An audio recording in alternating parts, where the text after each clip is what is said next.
My God. Udit ji छोड़। उदित जी नकली है वो, असली नहीं है। इतना जोर से जाती नहीं है। I love thank you. बैठिए बैठिए सर। अच्छा आप लोग इतने बड़े बड़े सिंगर लोग हैं, तो मेरे को आपसे एक सवाल था सर। सर। ये जो बैंक वाले जो रहते हैं, जी ये जो आपको लोन देते हैं, जी। ये ब्याज पे देते हैं कि रियाज पे देते हैं? ब्याज पे देते हैं। अच्छा हाँ, रियाज पे देते तो फिर मजा ही आ जाता। हाँ सही। ये हाँ, ये कुमार सानू करवा सकता है। ये बैंक वाले से इसकी बहुत दोस्ती है, और ये रियाज करके उसको भी चूना लगा देता है। तूने एक चीज नोटिस किया कप्पू? क्या? एक आदमी को बजाने को नहीं आता है तो चैनल को कितना पैसा खर्चा करके दूसरा बैंड बुलाना पड़ा देखो।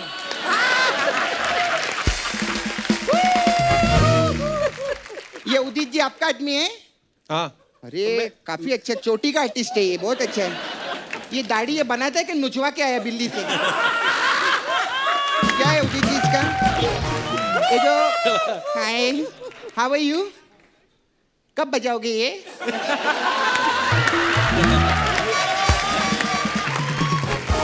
और दादा कैसे, सब ठीक है ना? कोई ऐसा आपको टेंशन तो नहीं ना? ना सब कोई ठीक है टेंशन ना नहीं दादा? है। एकदम सब क्यों ठीक है। बार-बार ऐसा क्यों पूछ रही बढ़िया हो? बढ़िया। हमारे दादा को इसलिए पूछ रही है कि ये खुद ही बोलते हैं ना, पूछो जरा पूछो मुझे क्या हुआ है, तो इसलिए पूछ रही है। बहुत अच्छा है। दादा बोलो बोलो। आप खाना वीना बनाने का बहुत शौक है ना आपको? बहुत शौक है। अच्छा इनकी एक राज की बात बताऊं कप्पू तेरे को? सही बात किया है। हाँ खाना बनाने का बहुत शौक है। हाँ। क्योंकि मैं जब भी देखता हूँ इतना जोर से क्योंकि ये सच बात है। हाँ जी, क्योंकि हाँ जी। मैं जब भी जाता हूँ चार बंगला ना, अच्छा, इसको देखता हूँ अकेले अकेले मच्छी बाजार में जाके आप मच्छी खरीदता रहता है। तो मैं बोलता हूँ कि इसको टोकना नहीं चाहिए। अच्छा है कि माछेर झोल भात खावे। कप्पू मैं तेरे को सानूदा का एक राज की बात बताऊं? क्या? ये घर पे कभी तेरे को बुलाएंगे ना, हाँ। तो बैलगाड़ी में जाना। क्यों? क्योंकि बोलते हैं ना धीरे धीरे से मेरी जिंदगी में आना। तो तो बैलगाड़ी में जाएगा ना तो धीरे धीरे जाएगा। और सपना जी, इसके लाइफ में धीरे धीरे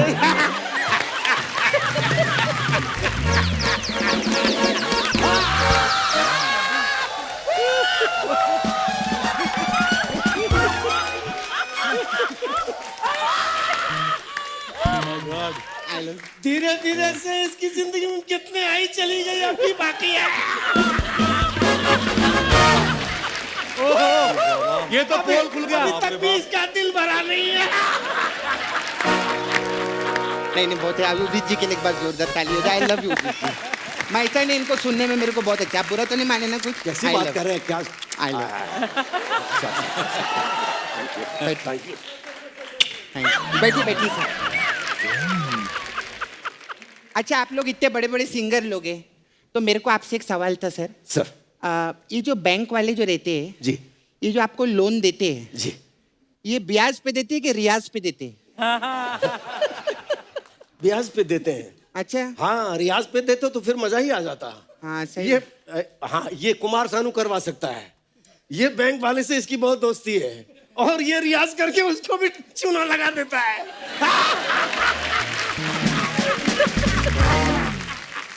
वाह वाह वाह। मर गया, उसको उठा। नहीं आप सुन फेंट के हो गया, क्यों बैठ फेंट हो गया। क्यों गए? आप 3 घंटा बोले, मैं आई क्या बीच में बोलने के लिए? मैं तो फैन हूँ, लेकिन के बीच में आप बोलते हैं डिस्टर्ब होते हैं थोड़ा सा ना, मतलब ऐसा। ये मेरी 2-4 मसाज ये भी बोल दीजिए, मैं चलती हूँ।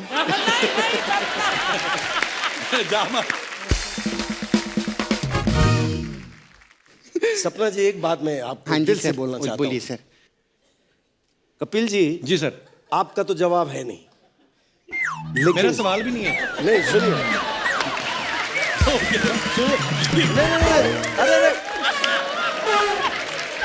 अरे आप उठिए तो सही। नहीं मेरे को कुछ हो गया था। नहीं, आपको कुछ नहीं होगा sir.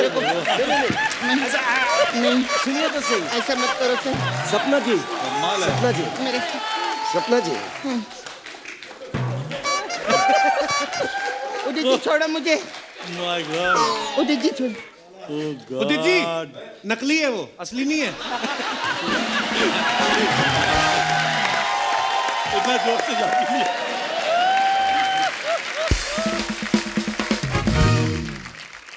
Anuradha ma'am first time आइले, बहुत अच्छा लगा शो पे। मैम के लिए एक बार जोरदार ताली हो जाए। Thank you, thank you. Ma'am मैं सच्ची आपकी बहुत बड़ी फैन है। जी।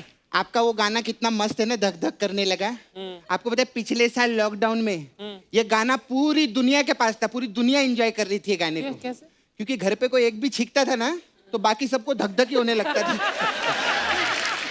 क्या बात है, क्या बात है, वाह। माय मैं तो आपको पता है रॉक घराने से हूँ। ओह हाँ रॉक? रॉक घराना क्या होता है, ये कौन सा? मैं दिखाती है, मैं रॉक लेकर आई है साथ में। ओ गॉड। परदेसी परदेसी जाना नहीं मुझे छोड़ के। रॉक घराना है। ये तेरे बस की बात है, तू मसाज वसाज कर उदित जी की, जो बहुत थके हुए हैं बोल तेरे बोल को के। जब मसाज का इतना शौक है, मेरा पार्लर क्यों हटाया तूने फिर? हाँ। खैर सर मैं तो आप, पहले बार आया था उदित को मसाज का बात कर। हाँ जी हाँ जी पहली बार तो मैंने मैसेज ले लिया था आपने ना। लिया था हाँ। लेकिन आप अपना शानू छोड़ गए थे फिर मेरे पास में, बहुत प्रॉब्लम हुआ। खैर हमारे पास मसाज है अलग अलग टाइप का सर। एक मसाज है नजर के सामने जिगर के पास। इसमें क्या होता है? इसमें क्या होता है कि नजर के सामने पार्लर टूट जाता है और जिगर के पास बहुत दर्द होता है। ठीक है। अच्छा मेरे जाने का टाइम आ गया। हाँ। इससे पहले मैं फिर बेहोश होके गिर जाऊं। मेरे को पता है सर, बड़े बड़े लोग आते हैं ना मसाज करने। वो अन्नू मलिक जी वो आए थे मेरे पास मसाज करने। अच्छा किया, अच्छा मसाज कर दिया उनका। अरे मसाज तो अच्छा किया। ऐसा मसाज किया कि काम ही काम है अभी हे उनको। भग- मैं नहीं ऐसा मसाज किया मैंने, मजा तो उनको बहुत आया, लेकिन वो अपना मालिक छोड़ गए मेरे पास में। अभी मालिक मेरे पास है तो उनको पगार कौन देगा फिर? ओ गॉड। है ना, तो मैं उनका मालिक वापस करके आती है। अच्छा सर मैं जा रही हूँ, मैं Thank you, यार। चलती हूँ ma'am. Thank you Krishna. Bless you, bless you.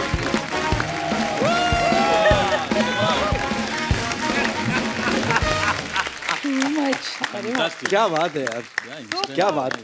Anuradha जी आपने इतने सारे बॉलीवुड गाने गाने के बाद एकदम से आपने जब भक्ति संगीत का गाना शुरू कर दिया, क्यों? मतलब लव लेटर ज्यादा आने लगे थे आपको? नहीं नहीं, ऐसी बात नहीं है। फिल्म इंडस्ट्री में हमें हमेशा डायरेक्टर्स, प्रोड्यूसर्स या किसी फिल्म के हिट होने पे हीरो हीरोइन इन पे मतलब उनके मूड्स पे गाने मिलते हैं। अच्छा जी। तो थोड़ा सा मुझे वो इनसिक्योर सा लग रहा था। अच्छा जी। और डिवोशनल हमेशा ही मुझे अच्छा लगता था, तो I tried and switch to devotional, क्योंकि डिवोशनल में हमारे बस बहुत सारा मटेरियल है जी। जो अगर आप डेडिकेटेडली नहीं करो तो इतना समय नहीं दे पाते हैं। राइट। तो जिस वक्त मेरे हिसाब से जो पॉपुलैरिटी का पीक जिस वक्त था, जब आशिकी, दिल एक मानतानी वगैरह ये सभी फिल्में वगैरह बहुत हिट हुई, उसके बाद फिर मैंने ट्रांजिट किया और डिवोशनल्स किए। क्या बात है।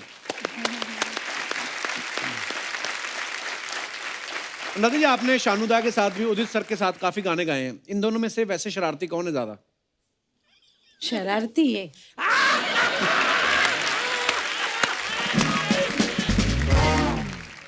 शानुदा आपने अनु मलिक साहब के साथ बड़े गाने गाए हैं। जी।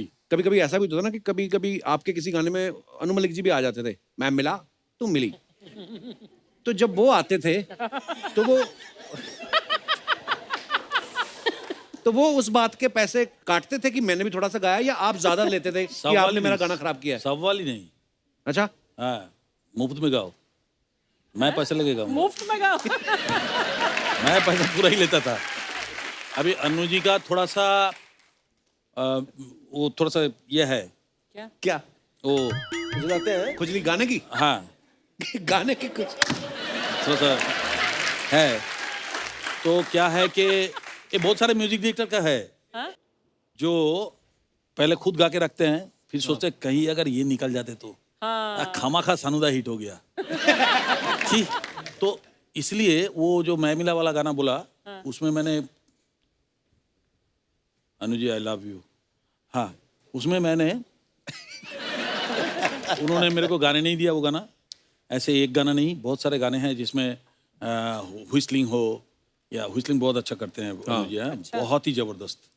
Is a multi talented guy, ये तो मानना ही पड़ेगा कि अनुजी एक म्यूजिक डायरेक्टर ऐसा है जो बैठे बैठे खड़े खड़े गाना बना देते हैं एक्चुअली और वो दिल से निकलता है उसका, ये तो है।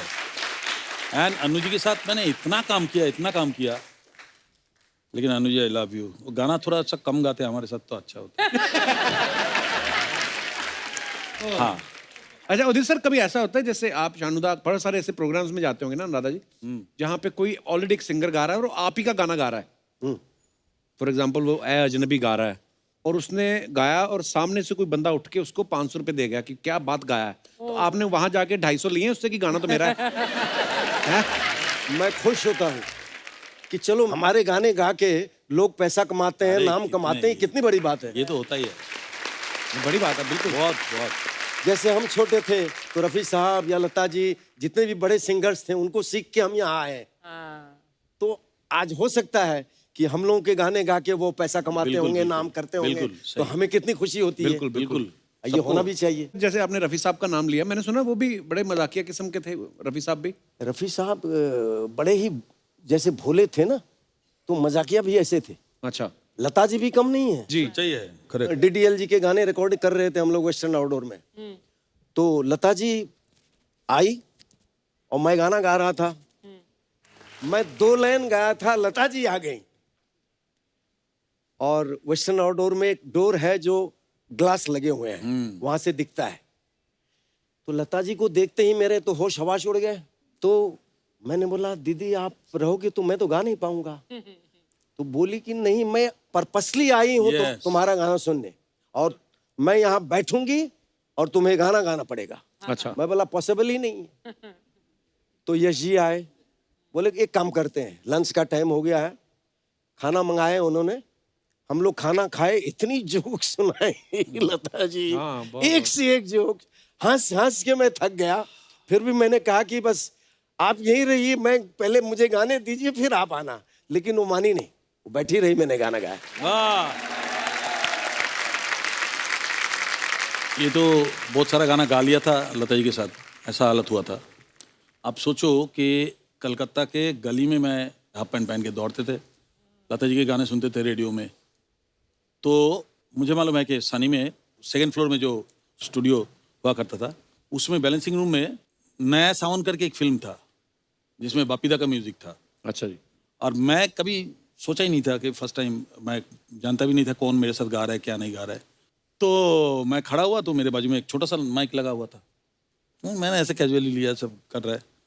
अचानक देखा कि दरवाजा खोल के एकदम सफ़ेद साड़ी में लता जी एंटर किए। तो सोचो कि उदित जो बोल रहा था ना कि उनका हालत, तो मेरा भी वही हालत था। मैं तो उनको देख के पहले बोला, पैर छुआ और बोला कि मैं गाना कैसे गाऊंगा आपके सामने। तो बोली कि तुम बिल्कुल ठीक गाओगे, तुम एकदम चिंता ना करो, मैंने सुना तुम बहुत अच्छा गाते हो। तो मेरे को हौसला बढ़ाया उन्होंने। फिर हम दोनों ने गाया वो प्यार तुम मुझसे करती हो। फिर बाद में तो बहुत सारे गीत लाइन से। Excellent experience. But Lata ji का एक चीज़ देखा मैंने, हमने सीखा, उनसे सीखा ये, बिल्कुल, कि सिंगर कोई भी हो साथ में उसको डोमिनेट मत करो, उनका हौसला बढ़ाओ। ये शिक्षा उन्होंने दिया था हमें, और वही आज भी वही चल रहा है। क्या बात।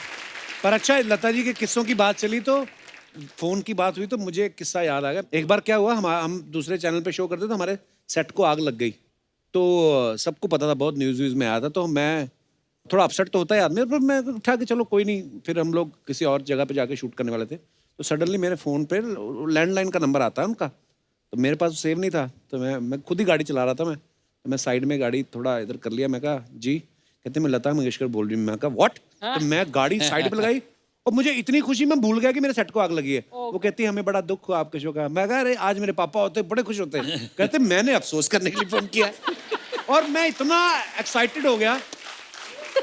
उसके बाद फिर एक दिन मेरा जन्मदिन, और फिर मुझे फ़ोन आया कि हम लोग लोखंड वाला स्टूडियो में रिकॉर्ड कर रही हूँ, आप आ जाओ। तो मैं उनसे मिलने गया। उन्होंने मुझे बर्थडे पे इतनी खूबसूरत घड़ी दी। मैं बहुत कम पहनता हूँ ताकि वो पुरानी ना हो जाए, उसका कुछ खराब ना हो जाए। So Lata di, we love you. और हाँ, we love you Lata ji, we love you.